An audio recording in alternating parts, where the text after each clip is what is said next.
അപ്പോൾ family week കഴിഞ്ഞിരിക്കുകയാണ്. എല്ലാവരുടെ ഫാമിലിയും വന്നു. അതായത് ടോപ്പ് 13 ആയിട്ടുള്ള കണ്ടസ്റ്റൻസിൻ്റെ എല്ലാ ഫാമിലീസും എത്തി അവർ പോയി.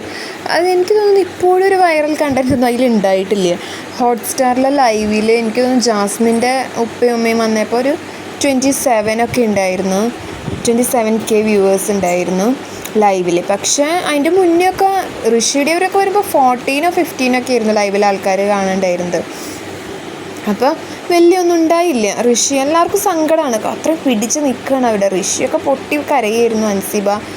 അൻസിബയൊക്കെ നല്ല ഒരു അൻസിബയുടെ അനിയനായാലും ഉമ്മയിലും എല്ലാവരും പോസിറ്റീവാണ് പറയുന്നത്. പിന്നെ അഭിഷേകിൻ്റെ അച്ഛൻ സിസ്റ്റർ വന്നു, സായിയുടെ വൈഫ് വന്നു, സായിയുടെ അച്ഛൻ വീഡിയോ കോളിൽ വരികയാണ്. എല്ലാവരുടെ കുടുംബങ്ങൾ ഒരുമിപ്പിക്കാൻ ബിഗ് ബോസിന് കഴിഞ്ഞു എന്നുള്ളതാണ്. നോറയുടെ ഉപ്പ ഉമ്മ വന്നു, ജിൻജോൻ്റെ അമ്മ അപ്പച്ചനൊക്കെ വന്നു. അങ്ങനെ എല്ലാവരുടെയും വന്നു. രശ്മിൻ്റെ വന്ന് അങ്ങനെ അവരൊക്കെ എല്ലാവർക്കും ജിൻഡോ ബ്രോനാണ് സപ്പോർട്ട് എന്ന് അവർക്ക് മനസ്സിലായിട്ട്. അപ്സരയുടെ ആൽബി ഒക്കെ വന്നപ്പോൾ കുറച്ചും കൂടി ഒരു എൻ്റർടൈൻമെൻറ്റ് ഉണ്ടായിരുന്നു. പിന്നെ സിജോൻ്റെ പപ്പ വന്നപ്പോൾ കുറച്ചും മിമിക്രിയൊക്കെ കാണിച്ചു. ശ്രീധുവിൻ്റെ മമ്മിയാണ് അതിൽ കുറച്ച് രാത്രി നേരത്തെ കിടന്നുറങ്ങണം, കോമ്പ് പിടിച്ചിട്ടുള്ള വോട്ട് നമുക്ക് വേണ്ട എന്നുള്ള അർത്ഥത്തിൽ സംസാരിച്ചത്. പിന്നെ ജാസ്മിൻ്റെ ഉപ്പയും ഉമ്മയും വന്നപ്പോൾ ഒരു ചെറിയ ഗബ്രിയുടെ ഫോട്ടോ എടുത്ത് മാറ്റി, മാല മാറ്റി, പാവ കൊടുത്തു. അത്രേ ഉണ്ടായിട്ടുള്ളൂ. പക്ഷെ അതൊന്നും ഒരു വലിയ സംഭവം ഒന്നും ഉണ്ടായില്ല. ഇമോഷണൽ ഡ്രാമ എന്നാരും കളിച്ചില്ല. പിന്നെ എനിക്ക് ഇഷ്ടപ്പെട്ടത് നോറയുടെ ഉപ്പ നല്ല പോസിറ്റീവായിട്ടുള്ള സംസാരമായിരുന്നു. പക്ഷെ അവർ പോയി കഴിഞ്ഞിട്ട് നോറ ഇന്നും ക്യാമറയിൽ നോക്കി പറയുന്നുണ്ട് പപ്പയ്ക്ക് അവളിനെ IAS പറഞ്ഞയക്കണം എന്നായിരുന്നു.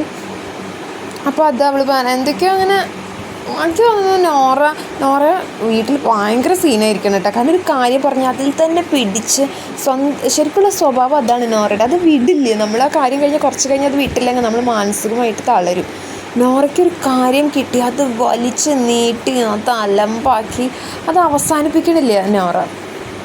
ആ ഒരു സ്വഭാവത്തിൽ മാത്രം. നോറ നന്നായി ഗെയിമൊക്കെ കണ്ടൻറ്റൊക്കെ കൊടുക്കുന്നുണ്ട്. പക്ഷെ അത് വലിച്ചു നീട്ടി അത് ഫാമിലി റിലേറ്റഡ് ആയിട്ടുള്ള കാര്യങ്ങൾ. ഞാൻ വിചാരിച്ചു ബിഗ് ബോസിൽ മാത്രമായിരിക്കും അങ്ങനെയെന്ന്. അല്ല, ഫാമിലി റിലേറ്റഡ് ആയിട്ട് പോലും ഉപ്പയോട് എന്തോ അങ്ങനെ ക്യാമറയിൽ നോക്കി പറയുകയാണ്, എനിക്ക് അന്ന് കൊറോണ വന്നതുകൊണ്ടാണ് ഞാൻ പഠിക്കാൻ പോകാഞ്ഞത്, അല്ലാതെ വേറെ ഒന്നും കൊണ്ടല്ല എന്നൊക്കെ പറഞ്ഞു. അതൊക്കെ കഴിഞ്ഞ് പിന്നെ റാങ്കിങ് ടാസ്ക് വന്നു. ഫസ്റ്റ് വന്നത് അഭിഷേകാണ്. അഭിഷേകിന് ക്യാപ്റ്റൻസി കിട്ടി. Second Jinto, third Arjun, fourth Sreethu, fifth Rishi. അങ്ങനെയാണ്. പക്ഷെ ഇതൊന്നും അല്ല കേട്ടോ വരിക. ജിൻജോ മിക്കതും ഫസ്റ്റ് വാങ്ങാൻ സാധ്യതയുണ്ട്. അഭിഷേക് ചിലപ്പോൾ ടോപ്പ് 5 എന്തായാലും ഉണ്ടാവും. ജാസ്മിനും ഒപ്പം ഉണ്ടാവും. പിന്നെ ആരാ നമുക്ക് പ്രെഡിക്റ്റ് ചെയ്യാൻ പറ്റില്ല. ഇന്ന് രശ്മിനും അപ്സരയും ഔട്ടാന്ന് പറയുന്നുണ്ട്. ചില യൂട്യൂബേഴ്സ് പറയുന്നുണ്ട് രശ്മിൻ മാത്രമാണ് ഔട്ടാന്ന്. ഇന്ന് ലാലേട്ടൻ്റെ ബർത്ത്ഡേ ആണ്. നമുക്ക് കാത്തിരിക്കാം എന്തായിരിക്കും എപ്പിസോഡിലെന്ന്.